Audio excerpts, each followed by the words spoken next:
Hi, my name is Sarah Barnett in Sakasholo, and I am going to walk you through a scenario today in which we apply the Gestalt theory to a real-life workplace coaching situation.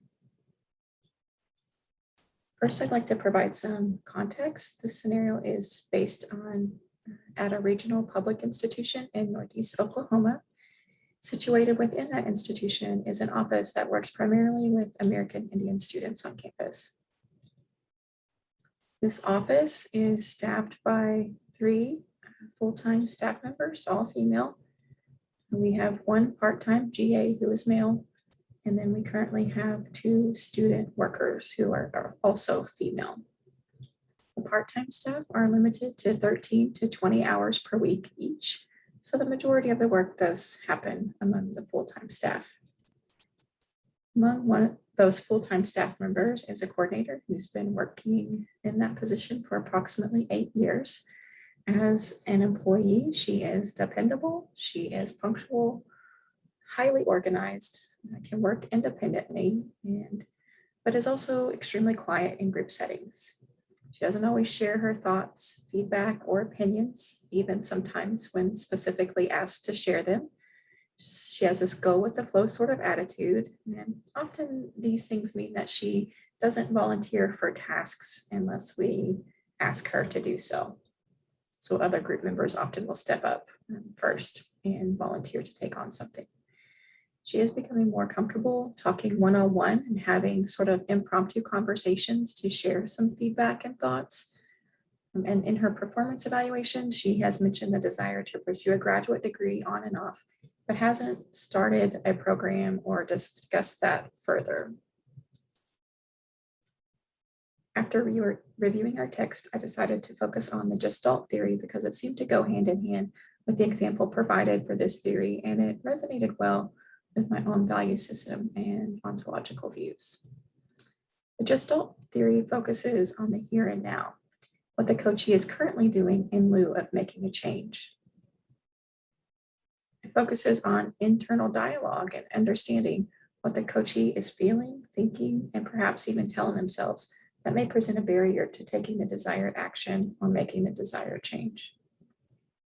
Rather than focusing on action, the coach encourages the coachee to be mindful and reflect upon those moments and how they experience them with their true full self.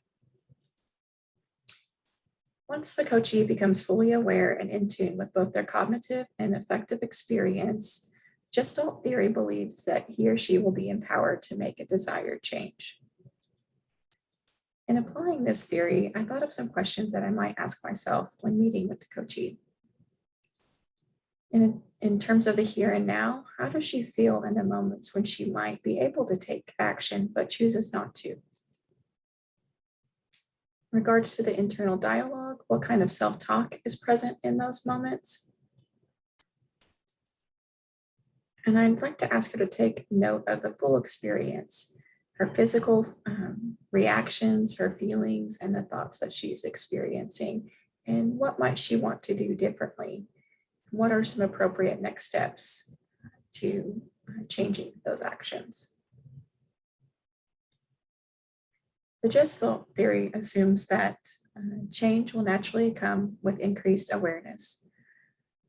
A rough draft of the coaching strategy might include something like the following. Agree upon a focus, something that she wants to change, recognizing that my recommendations or thoughts might not reflect what she wants to see. I'd ask her to observe and reflect upon the barriers and her experience, and then discuss them as we continue to meet over a period of time. I'd ask her to, as she thinks about the internal dialogue, to facilitate the exploration of where thoughts might originate, as well as the rationality or irrationality of those thoughts, and really think about how all these pieces fit together. We would develop a plan for change based on her increased awareness, with specifics on what she needs from me, her supervisor, in terms of that support. Some changes that might need to take place from our current interactions in order to facilitate this coaching process would be first to develop a coaching plan and a cadence of meetings We currently only meet bi-weekly as a staff of 3. Sometimes our students are here with us. And I think this coaching opportunity needs to be done more one-on-one. I'd like to build on the performance evaluation process and better utilize that. Now we do it on an annual basis, and we don't really have any formal check-ins throughout the year. So I would like to change that to make sure that she's making progress and meeting some of those personal goals.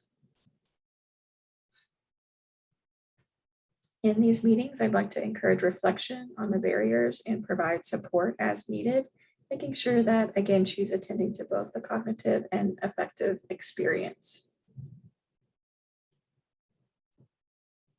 Through application of the Gestalt theory, my hope is that self-awareness will indeed result in change, and that both will result in increased self-actualization for the employee as well as job satisfaction. And for my references, I'd just like to acknowledge the information obtained from our textbook there. Thank you for your time.